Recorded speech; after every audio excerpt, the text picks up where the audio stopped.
Bienvenidos a Anatomía 360. Mi nombre es Christian Brunner y en el vídeo de hoy vamos a revisar los ligamentos y el disco articular de la articulación temporomandibular.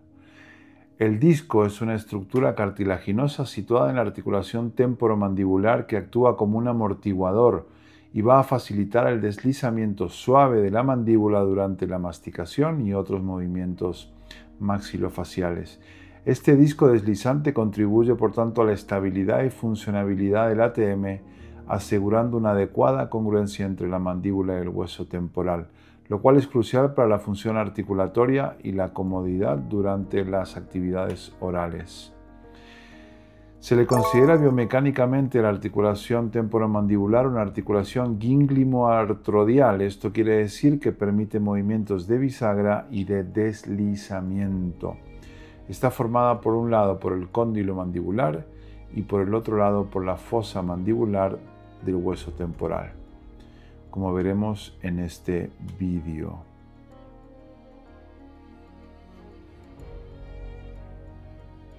La unión de la mandíbula a través del cóndilo mandibular con esa fosa temporal que va a albergar al cóndilo, y entre medias va a haber un disco. Es importantísimo para nuestro futuro diagnóstico y comprensión de la biomecánica de la articulación temporomandibular. En el capítulo de hoy vamos a estudiar los ligamentos. Va a haber ligamentos propios de la articulación ATM y algunos ligamentos accesorios que en este vídeo se empiezan a ver, que son el esfenomandibular y el estilomandibular. También se observa el músculo pterigoideo externo como guía, el que más se relaciona con el disco y con el cóndilo es ese pequeño músculo pterigoideo lateral con sus dos vientres. Iremos entendiendo, comprendiendo, desmenuzando la anatomía de la ATM. Debemos comprender que la articulación es bicondilia. Vamos a empezar a considerar al cóndilo de eminencia del temporal como parte de la articulación, donde el cóndilo de la mandíbula va a resbalar, va a adelantarse y va a usarlo de guía.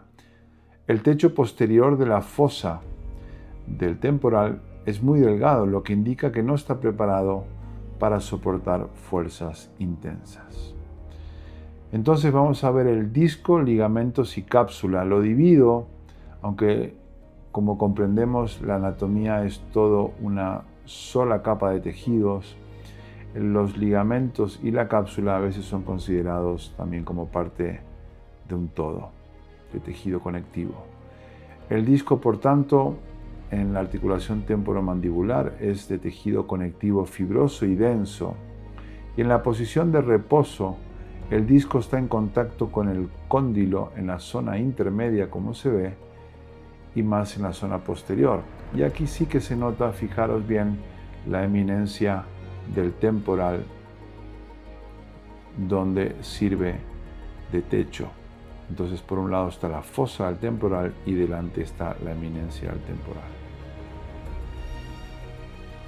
El disco articular se puede dividir en tres zonas entonces, según su grosor, en una zona central o intermedia, que es la más delgada, y en un borde posterior y en un borde anterior. En la articulación sana, el cóndilo reposa en esa zona intermedia o central. En una visión anterior, el disco es más grueso por la parte medial debido a la anatomía del propio cóndilo de la propia fosa.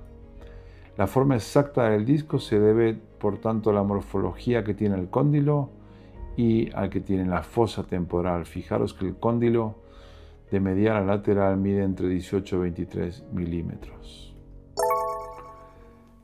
Entonces, muchos anatomistas consideran que el disco va a dejar dividida la articulación como en dos espacios, una cavidad superior que va a estar formada por la fosa de la mandíbula y la parte superior del disco, y una cavidad inferior que va a estar formada por el cóndilo mandibular y la parte inferior del disco. Aunque obviamente funcionalmente es lo mismo, es un todo, la articulación va a estar lubricada también por líquido sinovial que va a aportar nutrientes y lubricante articular. Y fijaros bien en rojo, existe lo que se denomina la lámina retrodiscal. Entonces el disco está unido por detrás en una región de tejido laxo muy vascularizado e inervado llamado tejido retrodiscal, y que por arriba va a formar una lámina retrodiscal superior, que es un tejido más elástico, que actúa un poco como freno elástico del disco en la apertura mandibular y es capaz de guiarle en la dirección posterior en el retroceso, en el cierre. Por debajo, la lámina retrodiscal va a insertarse directamente al cóndilo. Y bien, los ligamentos propiamente dichos, tenemos ligamentos colaterales o ligamentos discales, el ligamento capsular o la cápsula articular, el ligamento temporomandibular y el ligamento accesorio o ligamentos accesorios. Los ligamentos colaterales, también llamados ligamentos discales, tenemos el ligamento discal medial y el ligamento discal lateral, que van a unir el disco al cóndilo.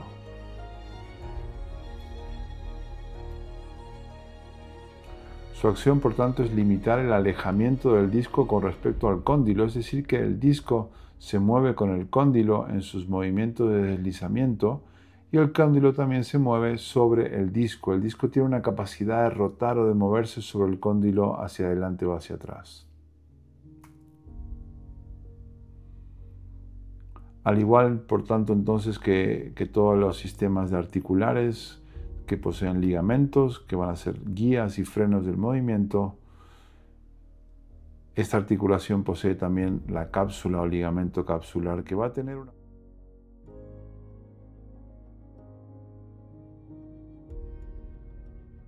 que va a rodear y envolver a todo el cóndilo, uniéndose a toda el temporal y a toda la parte del cuello del cóndilo, como se ve perfectamente aquí. El ligamento capsular, por tanto, envuelve al cóndilo y se inserta en el temporal, y su función principal es crear un espacio interno cerrado para el líquido sinovial, y es un gran propioceptor, es decir, es un gran informador de la posición y del movimiento. El ligamento temporomandibular. Fijaros que el ligamento temporomandibular va a reforzar esta cápsula por el lado externo y va a ir del hueso temporal, sobre todo del arco cigomático, al cóndilo. Y evita la presión excesiva del espacio retrodiscal, evitando que el cóndilo choque o se dirija posteriormente en exceso, y también va a actuar sobre la rotación del cóndilo. Como se ve perfectamente aquí, tiene como una porción horizontal que es más profunda, más interna, y una porción oblicua.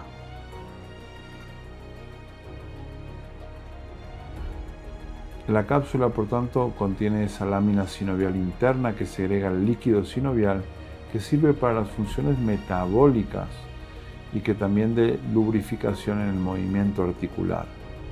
La inervación que va a tener esta articulación va a ser por la rama sensitiva del nervio trigémino, la raíz número 3, y sobre todo por el nervio aurículo temporal, así como los nervios massetero y temporal profundo, que aportan el resto de inervación.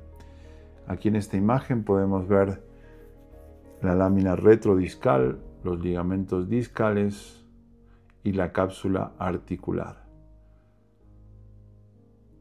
Y se empieza a visualizar algo que vamos a ver ahora, que son los ligamentos accesorios de la articulación, que van a ser dos, que es el esfenomandibular y el estilomandibular, que vienen de la apófisis estiloides y de una apófisis del esfenoides, como se ve en este vídeo.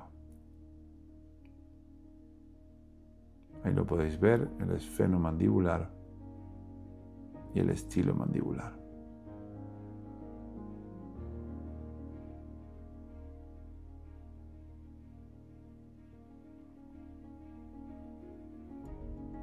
Quedaros siempre con esa idea del músculo pterigoideo externo, que es pequeñito, que tiene 2 vientres, interesante sobre el control del disco a la hora de los movimientos masticatorios.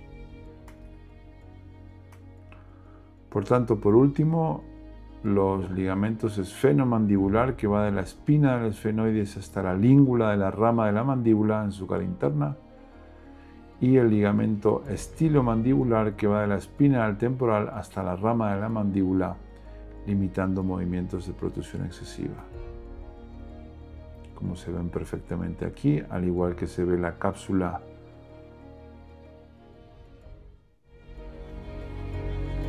Ha sido todo por hoy. Muchas gracias por tu atención.